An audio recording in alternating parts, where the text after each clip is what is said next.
പരിശുദ്ധാത്മാവേ സഹായക, നിരന്തരമെന്നെ സഹായിക്കണേ. നിത്യവും കൂടെ വസിക്കുന്നോനേ, അഭിഷേകത്തിൻ അഗ്നി നിറച്ചിടണേ.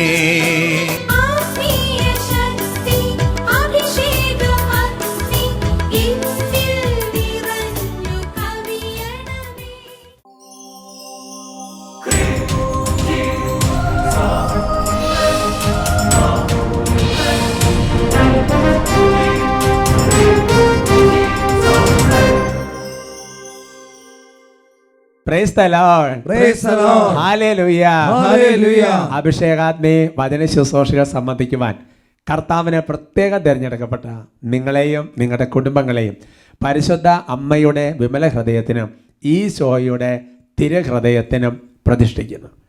ഈശോയുടെ തിരുഹൃദയത്തിൽ നിങ്ങൾ മറയ്ക്കപ്പെടട്ടെ. ഹല്ലേലൂയ.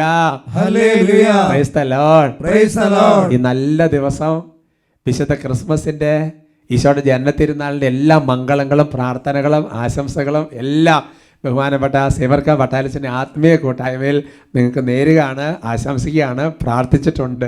അഭിഷേകം കുടുംബത്തിന് വേണ്ടി പ്രത്യേകം പ്രാർത്ഥിച്ചിട്ടുണ്ട്. ഹല്ലേലൂയ. ഹല്ലേലൂയ. ബഹുമാനപ്പെട്ട വട്ടാലച്ചൻ്റെ എല്ലാ സ്നേഹവും പ്രാർത്ഥനയും ആശംസയും പ്രത്യേകം അറിയിക്കാൻ പറഞ്ഞിട്ടുണ്ട്. അത് കയ്യോടെ അറിയിക്കുകയാണ്. ഹല്ലേലൂയ. ഹല്ലേലൂയ. പ്രിയമുള്ള സഹോദരങ്ങളെ, ഇന്ന് കർത്താവിൻ്റെ മുൻപിൽ നമ്മൾ വചനത്തിന് വേണ്ടി ഒരുമിച്ച് കൂടുമ്പോൾ നമ്മുടെ ജീവിതത്തിൽ ഈ ക്രിസ്മസിൻ്റെ ഈ കാലഘട്ടത്തിൽ ഇതിനനുബന്ധിച്ച് നമ്മൾ ചിന്തിക്കുമ്പോൾ പ്രിയമുള്ള സഹോദരങ്ങളെ, ആട്ടിടയന്മാർ കർത്താവിനെ കണ്ട് വലിയ ആനന്ദത്തോടെ മടങ്ങിയ രംഗങ്ങളെല്ലാം നമ്മുടെ മനസ്സിൽ വരണം.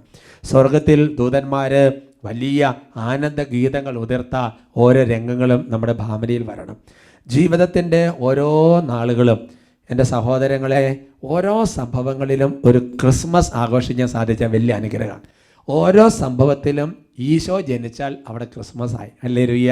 Hallelujah. Praise the Lord. Praise the Lord. നിങ്ങൾ ചിന്തിച്ചു നോക്കിയേ, ഈശോ ജനിക്കുന്ന എവിടെയാണ്? വലിയ ഞെരുക്കത്തിൻ്റെ നടുവിലാണ്. അപ്പം ഞെരുക്കത്തിൻ്റെ നടുവിൽ ഈശോ വന്നാൽ അവിടെ ക്രിസ്മസ് ആയി. ഹല്ലേലൂയ. ഹല്ലേലൂയ. നിങ്ങൾ ചിന്തിച്ചു നോക്കി, അങ്ങോട്ടും ഇങ്ങോട്ടുള്ള ഓട്ടവും യോസേപ്പ് പിതാവിൻ്റെയും മാതാവിൻ്റെയും കഷ്ടപ്പാടും ചിന്തിച്ച് നോക്ക്. പക്ഷേ ഈശോ ഉള്ളതുകൊണ്ട് അവർക്ക് നല്ല ആനന്ദമാണ്. അപ്പം നമ്മുടെ ഞെരുക്കം, നമ്മുടെ ഓട്ടം, നമ്മുടെ അങ്ങോട്ടും ഇങ്ങോട്ടുള്ള നാട് എന്തുമാത്രം, അതിൻ്റെ നടുവിൽ ഈശോ വന്നാൽ ക്രിസ്മസ് ആയി. ഹല്ലേലൂയ.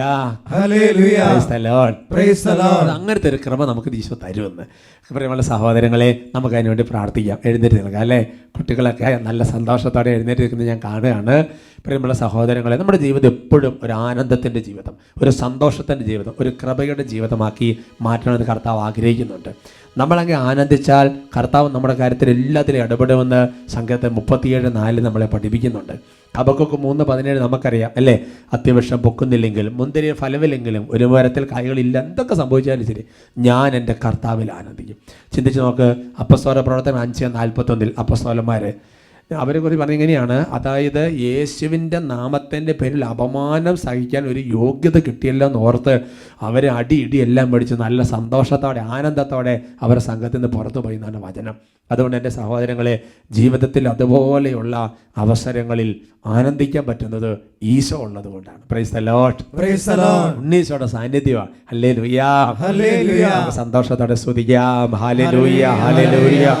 ഈശോയെ ആരാധന, ആരാധന, ആരാധന. ഈശോയെ അവിടുന്ന് സംസാരിച്ചതിന് നന്ദി പറയുന്നു, അവിടുന്ന് താങ്ങുന്നതിന് നന്ദി പറയുന്നു. കർത്താവെ, അങ്ങയിൽ ആനന്ദിച്ചുകൊണ്ടുള്ള ജീവിതം ഞങ്ങൾക്ക് നൽകണമേ. ഈ ക്രിസ്മസ് കാലഘട്ടത്തിൽ കർത്താവ് ഓരോ ദിവസങ്ങളിലും ഓരോ സംഭവങ്ങളിലും കർത്താവെ കൊണ്ടീശോ ജനിക്കുന്നൊരു അനുഭവം ഞങ്ങളുടെ ജീവിതത്തിൽ നൽകണമേ. കർത്താവെ, അങ്ങയിൽ ആനന്ദിക്കാൻ കൃപ നൽകണമേ.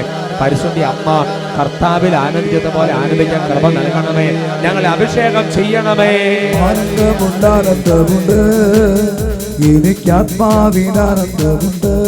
കൈകളടിച്ച് ആനന്ദമുണ്ട്, ആനന്ദമുണ്ട്, എനിക്ക് യേശു ആനന്ദമുണ്ട്. നല്ല സന്തോഷത്തോടെ ആനന്ദമുണ്ട്, ആനന്ദമുണ്ട്, എനിക്ക് ആത്മാവിനാനന്ദമുണ്ട്. ആനന്ദമുണ്ട്, ആനന്ദമുണ്ട്, എനിക്ക് യേശു ആനന്ദമുണ്ട്. കരങ്ങൾ വീശി ഹല്ലേലൂയ പാടിയിടും ഞാൻ. Hallelujah, hallelujah. ജീവിതത്തിലെ എല്ലാ സംഭവങ്ങളിലും ഹല്ലേലൂയ